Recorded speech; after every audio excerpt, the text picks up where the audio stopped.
Cold open hook. Most people assume police reports contain everything that happens during a call. Every detail documented. Every event accounted for. But that isn't always the case. After a few years on night patrol, you start realizing there are situations that never quite make it into official paperwork. Not because officers are hiding anything, but because sometimes there isn't a clear way to explain what actually happened. Most calls are routine. Noise complaints, traffic stops, welfare checks, where someone just forgot to answer their phone. 99% of the time, things end exactly the way you'd expect. But every so often, a call starts out normal, and then slowly becomes something else. I remember one officer describing a disturbance call at a quiet house on the edge of town. The neighbors heard shouting, but when police arrived the place was completely empty. Or at least, it should have been. Another officer told me about finding an abandoned car on a foggy rural road, late at night. The engine was cold. No driver.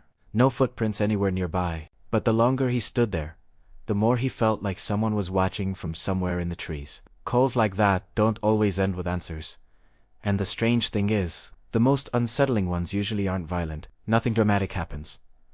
No chase, no confrontation. Just a quiet moment where something doesn't make sense. A door that moves when no one's there. Footsteps where nobody should be standing. Or the sudden feeling that you're not alone anymore. That's the kind of call officers tend to remember. Because sometimes the hardest part isn't what you see. It's realizing you can't explain it later. Story 1. The silent disturbance. Call credible setup. I was working the late shift that night, somewhere around 2:30 in the morning, when dispatch sent out a disturbance call from a quiet suburban neighborhood on the west side of town. The caller had dialed 911 but hung up before saying anything. When dispatch tried to call back, there was no answer. A couple of neighbors reported hearing shouting earlier, but none of them could say exactly where it came from. Calls like that usually turn out to be nothing. Someone arguing with a roommate, a TV playing too loud, sometimes just a bad phone connection. Still, protocol is to check it out. When I pulled onto the street, everything looked completely normal. Most of the houses were dark, the kind of still neighborhood you only see in the middle of the night. At the very end of the cul-de-sac, one house had its porch light on. Other than that, the street was silent. At first glance, it felt like another false alarm, but as I stepped out of the car, something about the quiet didn't feel right. Environmental unease. I walked up the short driveway toward the house, the porch light buzzing softly above the front door. From a distance, nothing looked unusual, but when I got closer I noticed the door wasn't fully closed. It was sitting just slightly open, maybe an inch or two, like someone had pulled it shut without letting it latch. I paused for a second and listened. No voices, no TV, no movement that I could hear from outside. I knocked on the door and announced myself, the way we retrained to. Police department. The door creaked a little when I pushed it open farther, but the inside of the house was completely dark. No lights on anywhere. I called out again. Still, nothing. For a moment, I thought the place might actually be empty. Maybe someone forgot to close the door properly. Then, from somewhere deeper inside the house, I heard it. A soft shift, a quiet footstep, moving away. That's when I realized someone was definitely inside. First anomaly, I pushed the door open the rest of the way and stepped inside, letting it close quietly behind me. The air in the house felt still.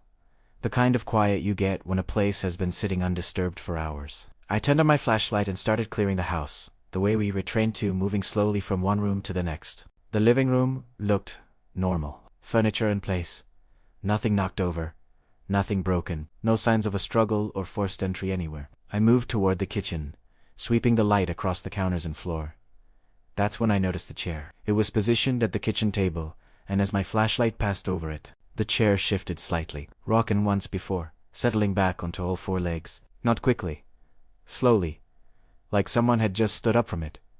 I stopped and listened. Then I called out again. Police department, if someone's here, you need to come out. The house stayed completely silent. Pattern reinforcement. I stood there for a moment, listening, trying to decide if the chair had moved because of something simple like uneven flooring. Old houses shift sometimes. Wood settles. There's usually an explanation. Still, the earlier sound hadn't come from the kitchen. I continued down the hallway, moving slowly and keeping the flashlight low. Halfway down the hall, something changed. A small wall light that had been dimly glowing at the far end suddenly clicked off, leaving the corridor darker than before. I stopped immediately, listening again. The house was quiet, but the silence felt different now. One of the bedroom doors ahead of me had been slightly open when I first passed it. Now, it was closed. I hadn't touched it. Then, faintly, from somewhere upstairs, I heard it again. A slow step across the floor. I reached for my radio and called for backup. For a second, all I got back was static. Peak threat moment. After a few minutes of waiting for backup to respond over the radio, I stepped back outside onto the porch. Sometimes when a house is quiet like that, the safest move is simply to wait for another unit before continuing. I stood there listening to the neighborhood for a moment, trying to shake the feeling that I had walked into something I didn't fully understand. Then, it happened. From inside the house, a loud slam echoed through the hallway. Not a small noise. Not something settling. A door. I pushed the front door open again immediately and stepped back inside. Flashlight up, heart beating faster now than before. The house was still dark, still quiet, but something had clearly changed. I moved toward the staircase and looked up. Every door along the upstairs hallway was now closed. All of them, including one bedroom door, I was absolutely certain had been open earlier. Rationalization attempt backup arrived about 10 minutes later. Once another unit was on scene, we went through the house again together, slower this time, checking every room carefully. We looked through the closets, behind furniture, even the small storage space in the hallway. Every door, upstairs, was opened one by one. Nothing. No one hiding, no signs of someone breaking in, no broken windows or forced locks. The house looked exactly the way it had when I first walked through it. Later that morning the homeowners were contacted. They had been out of town for the entire weekend visiting family. No one else had keys to the house. I tried to come up with explanations while writing the report. Maybe the chair shifted because the floor wasn't level. Maybe the doors moved from airflow when I opened the front entrance. Old houses make noises sometimes. But, Ibn Tin, sitting in the patrol car afterward. Something about that night still didn't add up. Lingering uncertainty a few weeks later. I ended up reviewing the body camera footage from that night, while finishing some paperwork. Most of it looked exactly how I remembered. Quiet rooms. Empty hallways. Nothing out of place. But there was one moment I didn't remember noticing before. When I walked past the hallway mirror during the first sweep of the house, the camera caught something behind me for just a second. It looked like a faint shape, standing farther down the hall. Just for a frame or two. Then it was gone. No one had been there when we searched the house again. And even now, thinking back on that call, I still can't explain it. I still don't know who or what was inside that house. Doors move because of wind. Sounds travel strangely through older houses.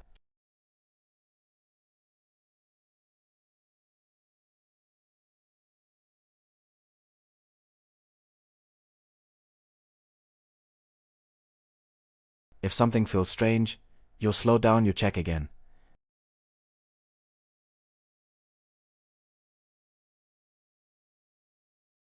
A sound comes from somewhere that should be empty. You go back through everything later, trying to piece it together.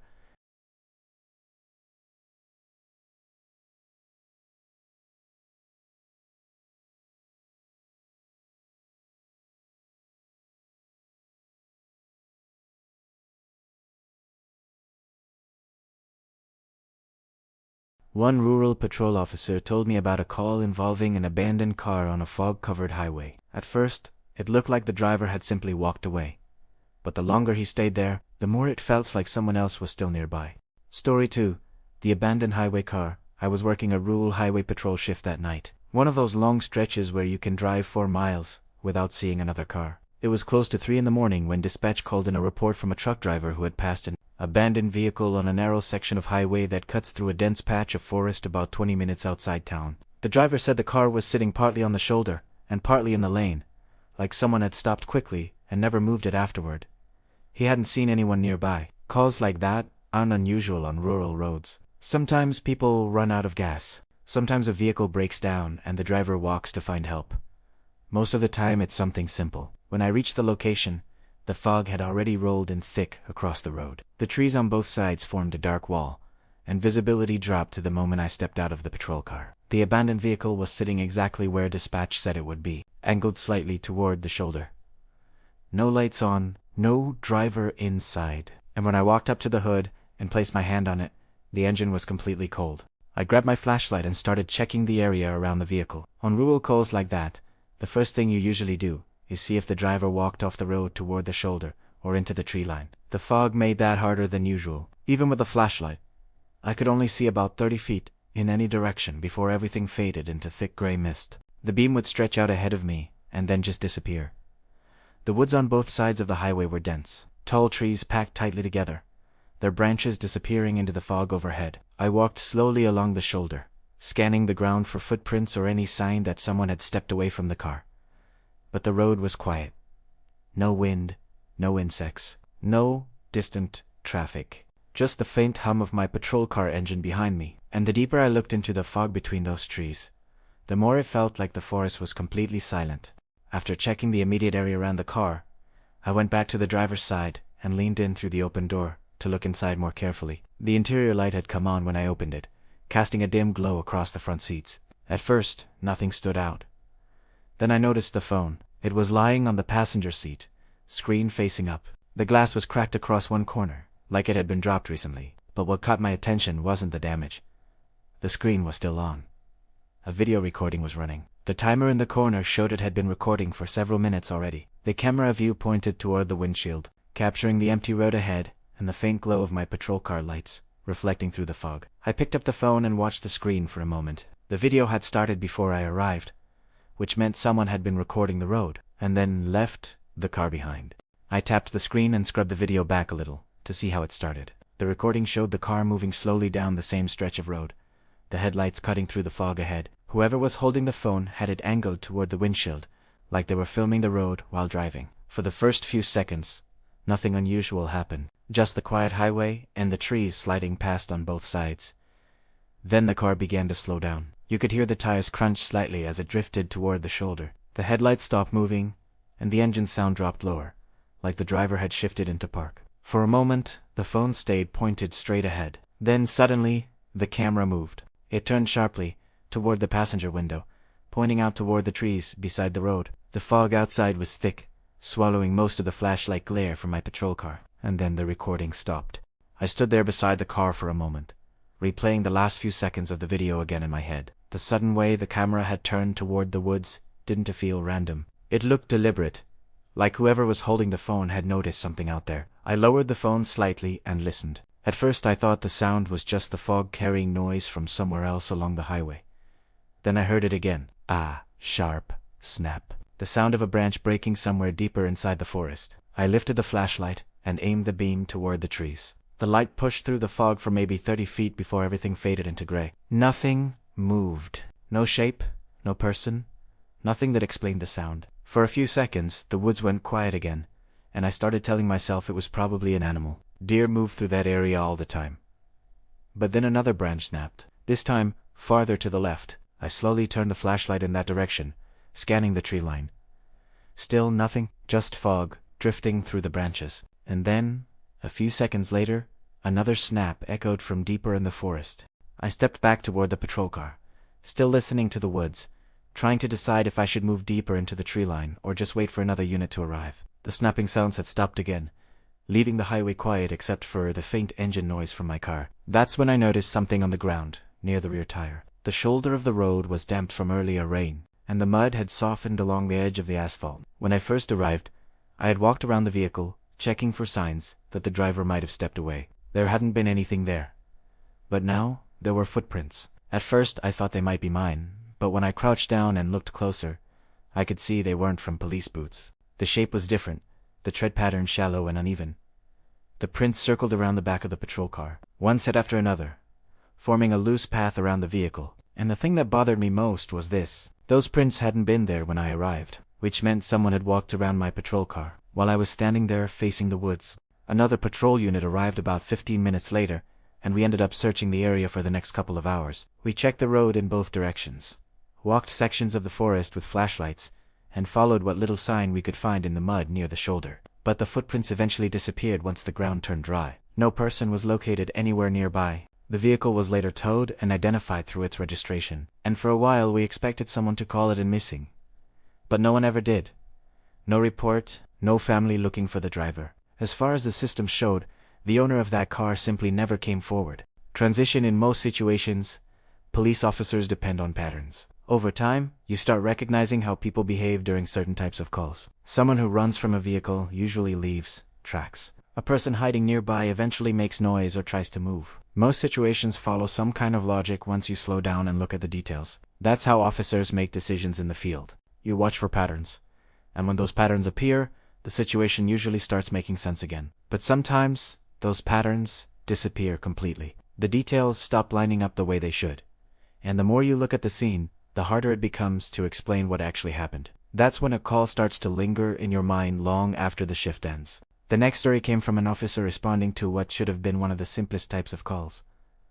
A welfare check. A neighbor reported hearing movement inside an apartment that was supposed to be vacant. Normally, that kind of call takes a few minutes. You knock on the door, confirm no one is inside, and clear the scene. But in this case, the officer walked into something that still doesn't make sense. Story 3.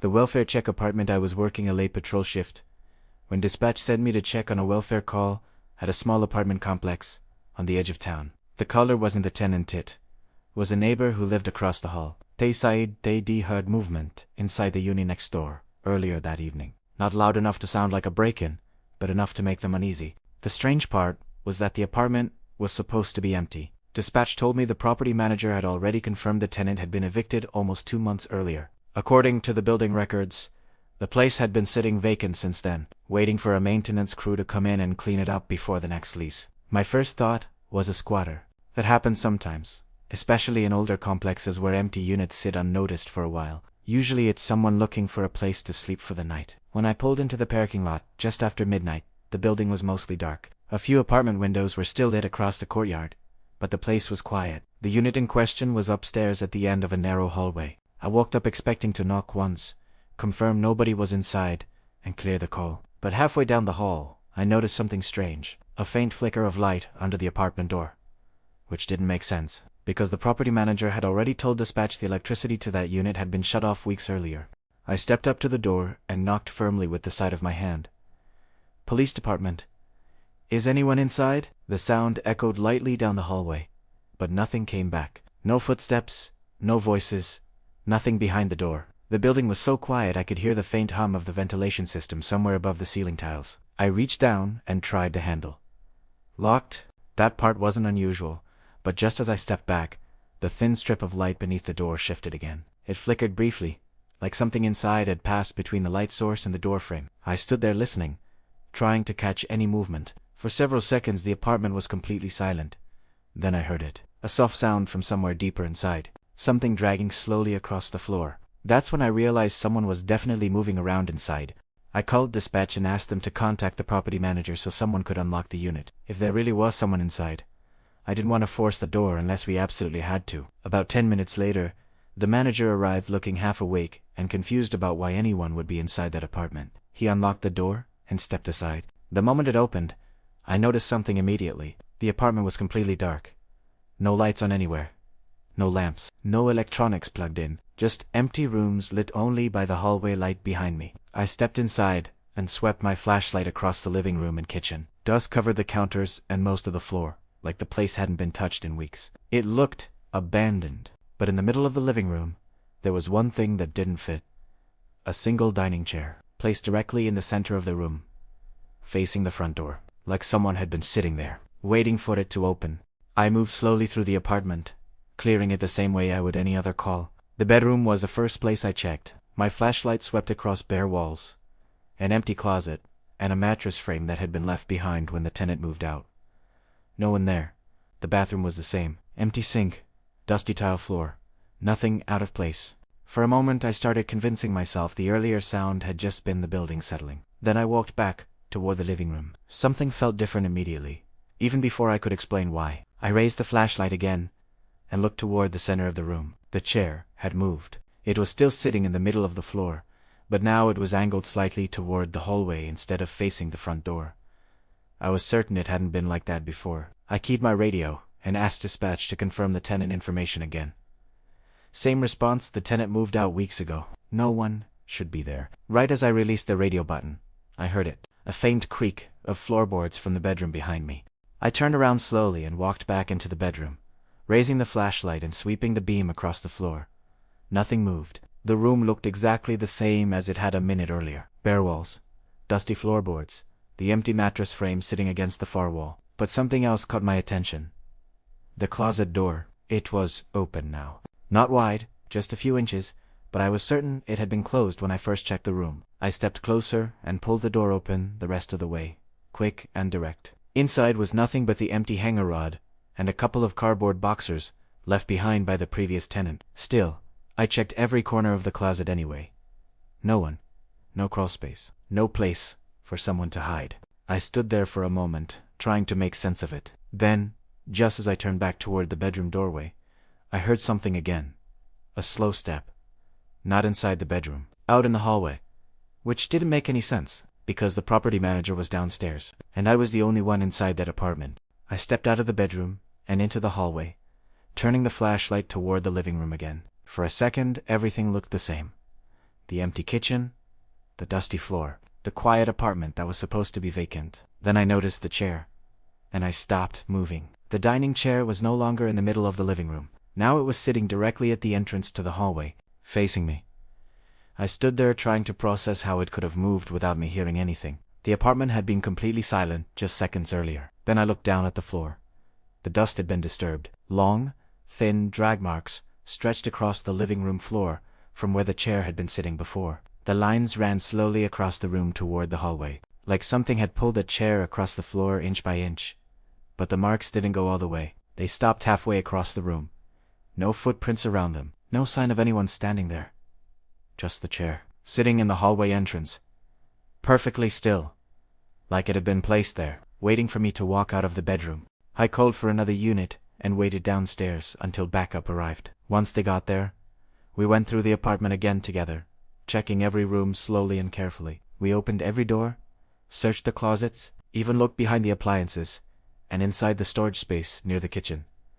Nothing, no one hiding anywhere. Maintenance double-checked the electrical panel while we were there and confirmed the power to that unit had been completely disconnected weeks earlier. I kept telling myself the chair must have shifted somehow. Maybe I misremembered where it had been sitting. Old floors can tilt a little. But walking back to my car that night, one thing kept bothering me. We never figured out where that light under the door had come from. About a week later, another tenant called the department and reported seeing someone standing in the window of that same apartment late at night. Officers went back and searched the unit again. Still empty. No lights. No power. And to this day, I still can't explain who was inside that apartment that night. Story 4. The Playground Patrol. It was a little after midnight when dispatch sent me to check out a call from a quiet residential area on the north side of town. A homeowner had reported seeing someone standing inside the neighborhood park for several minutes without moving. According to the caller, the person was near the playground equipment and hadn't responded when they shouted from their porch. Calls like that usually turned out to be harmless. Sometimes it's teenagers hanging out after curfew. Sometimes someone walking their dog or cutting through the park late at night, so I wasn't expecting anything unusual. The park sat between two quiet streets, surrounded by tall trees that blocked most of the nearby streetlights. When I pulled up, the area was almost completely dark, except for one dim lamp near the entrance path. At first, the park looked empty. Then I noticed the swings. One of them was moving slowly back and forth, and there was no wind at all. I stepped out of the patrol car and walked toward the park entrance, shining my flashlight across the playground. The beam swept over the slide, the climbing bars, and the swings that had been moving a moment earlier. As I got closer, the swings slowed down and eventually stopped completely. The whole park looked empty. I moved around the play structure, checking behind the slide and along the edge of the sandbox. Usually when someone is hiding nearby, they'll step out once they see a patrol car arrive. But no one appeared. The park was quiet. No voices, no movement in the trees, nothing except the soft crunch of gravel under my boots. Then I heard it. Footsteps. Not mine. They came from the gravel path behind me. I turned around immediately and aimed the flashlight down the trail. The path was empty. No one standing there. No one walking away.